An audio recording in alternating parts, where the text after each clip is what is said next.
After finishing work on a Saturday and returning home, only my younger daughter was there, left behind. My husband had taken off with our eldest daughter, whom he had been doting on. When I called him right away, he said, "I've decided to take Angela to New York for modeling. I don't want to deal with you guys anymore, so hurry up and divorce me." "What? You're just going to leave us like that?" "Yup. That unattractive kid and you who gave birth to her are useless to me now. I'm going to make it big with my gorgeous Angela, so don't bother contacting us." "Is she with you? Let me speak to her." Then I heard the voice of my eldest daughter on the phone. "I'm happy with Dad, so I don't need you or my plain little sister anymore." While I was speechless at her giggling, my husband got back on the phone. "Got it? Go ahead and live a miserable life by yourselves. Alright then, make sure you sign the divorce papers." Stunned by the abrupt end of the call, my younger daughter tugged at my sleeve. "An unattractive girl like me isn't his daughter. He said he didn't want me."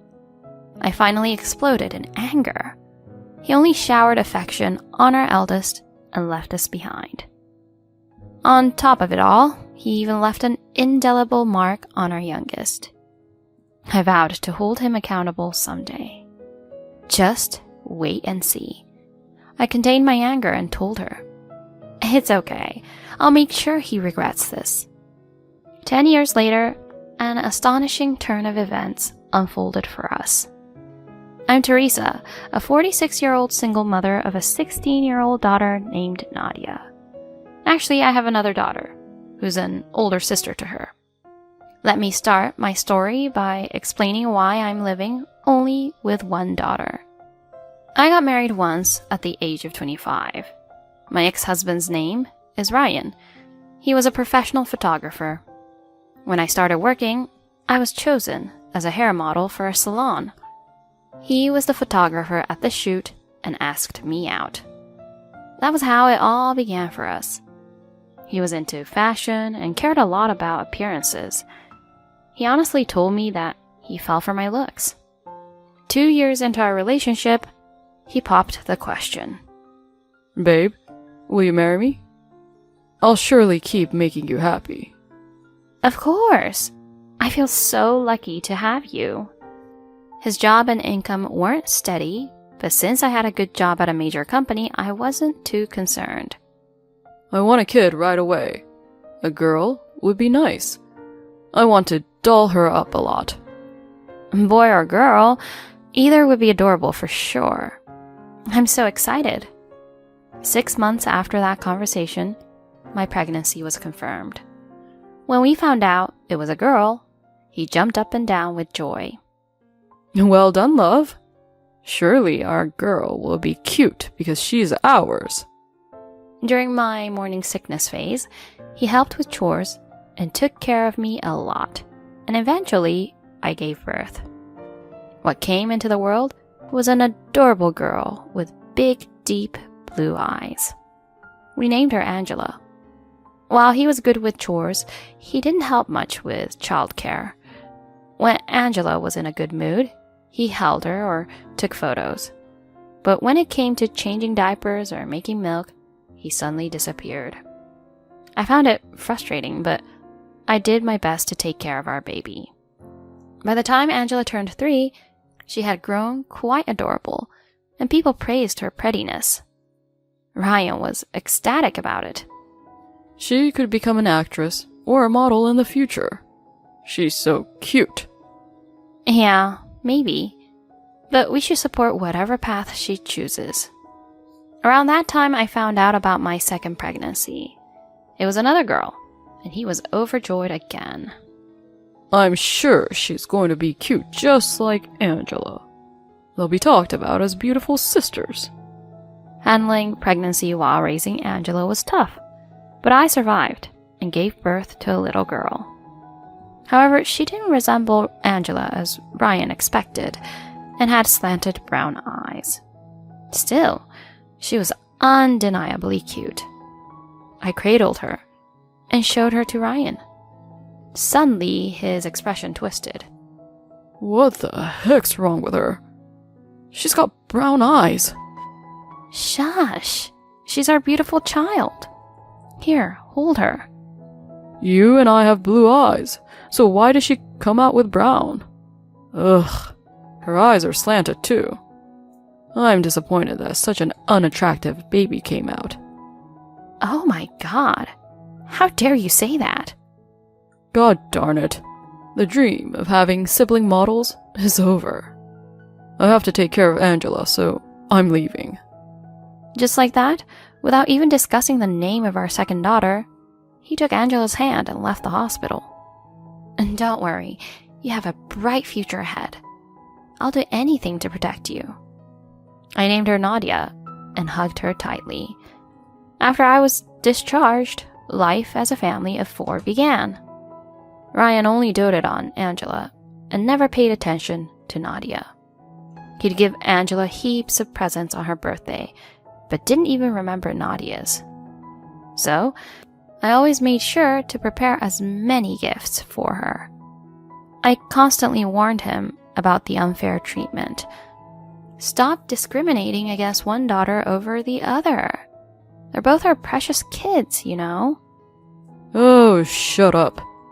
I don't need to bother with that unattractive one. Are you seriously saying that?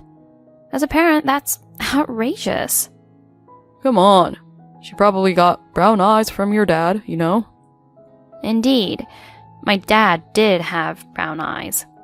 The gene must have skipped a generation. But what was the problem with it? So what if she doesn't have blue eyes? I don't care about the plain-looking kid. You gave birth, so take responsibility for raising her. I'm busy taking care of Angela, so don't bother me. He became cold, not only toward Nadia, but to me as well, blaming me for her look. When Angela was in 1st grade and Nadia was in preschool, Nadia made it to the final during the dance competition. Do you think Dad will be proud of me? I reassured my worried little daughter. He sure will be. Let me play some music, and you can dance for him when he comes home. So when he returned, I had her do just that. She tried so hard, hoping for praise from her dad. She was amazing, even leaving aside parental bias. Did you like it, Dad? I did my best. After finishing the dance, she ran to her father, but to my horror, he pushed her away. Like I care. Wasting my time. Even if you danced well, it means nothing, you know? If you had good looks like Angela, it would have been different. Shush, honey.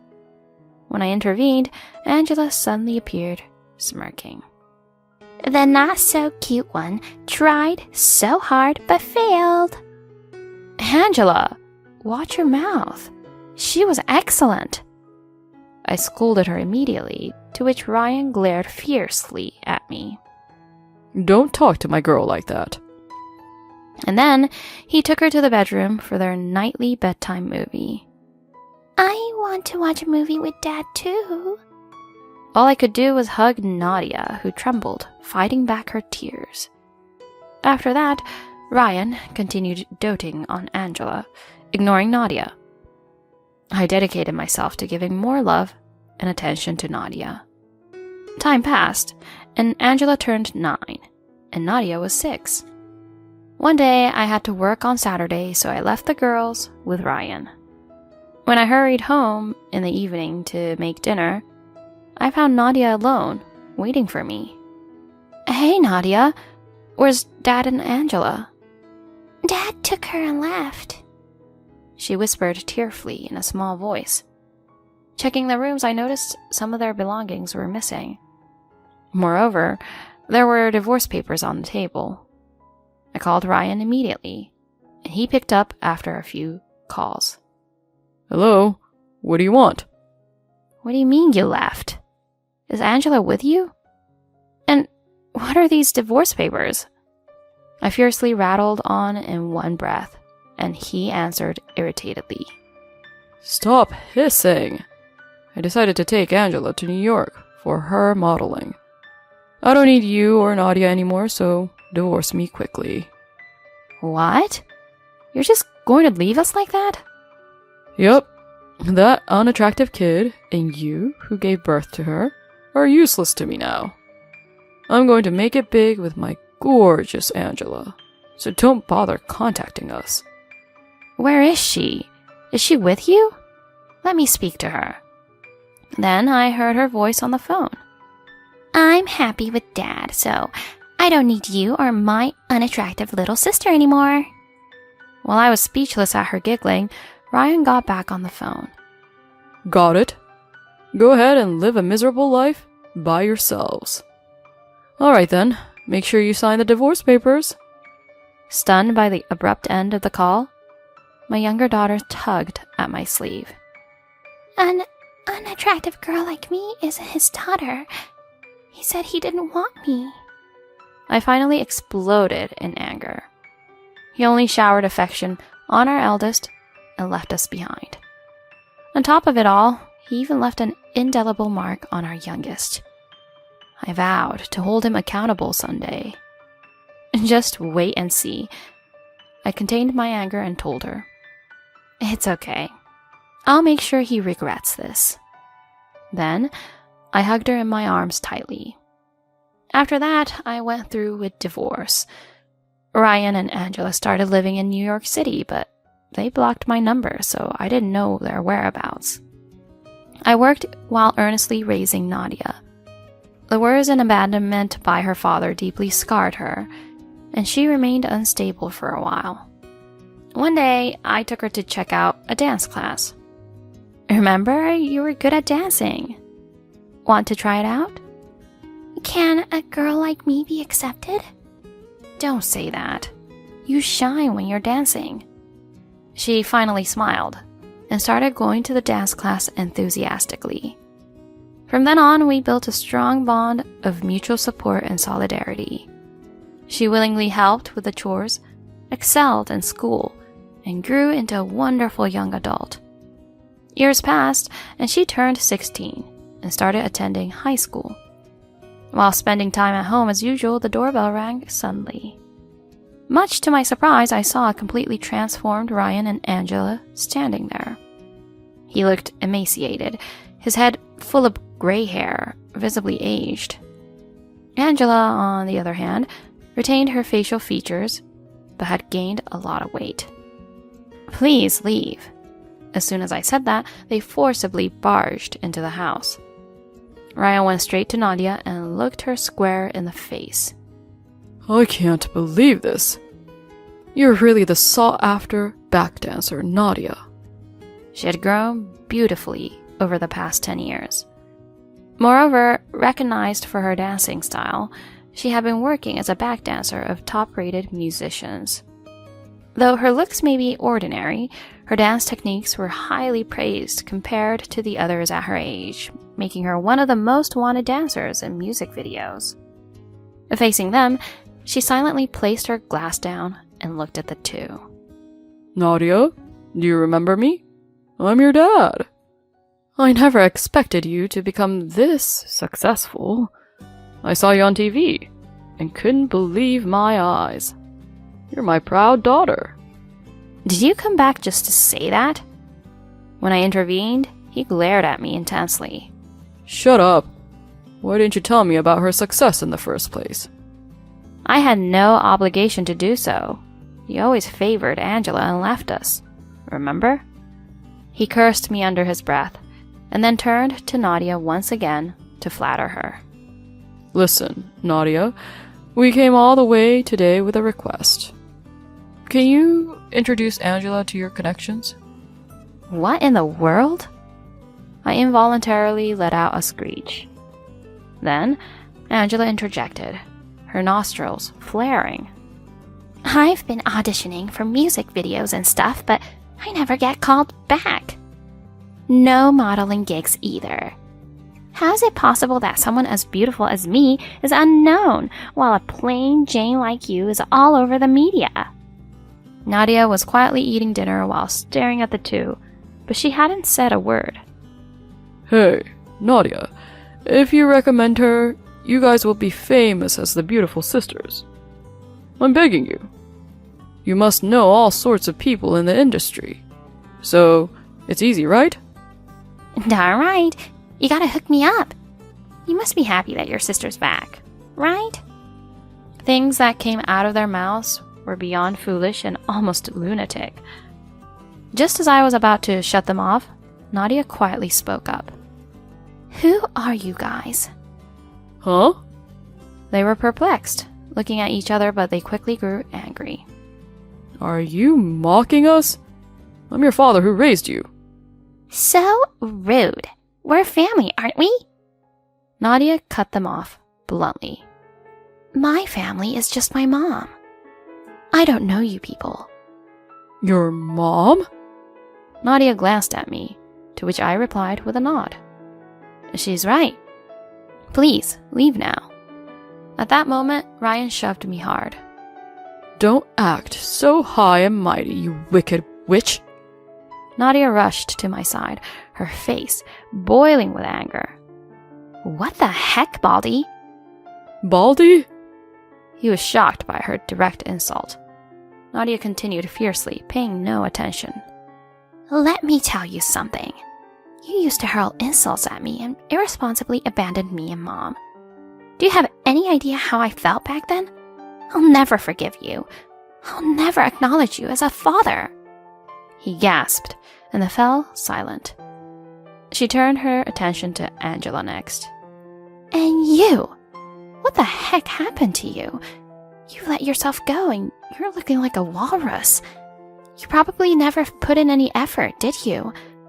Do you think someone like that can become anything? I'm bored listening to your nonsense. Walrus? Are you saying I'm big? Her plump face twisted in anger, but Nadia didn't stop. Do you have any idea how hard I've worked in these past 10 years?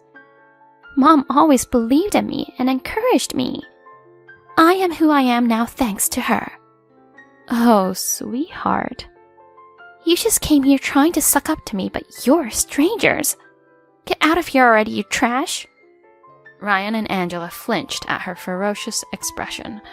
I immediately grabbed my phone, showing the screen to them. If you don't leave now, I'll call the police. Please, no need to do that. But listen to me, Teresa. Our life's tough these days. You have a good job and Nadia's making a lot too, right?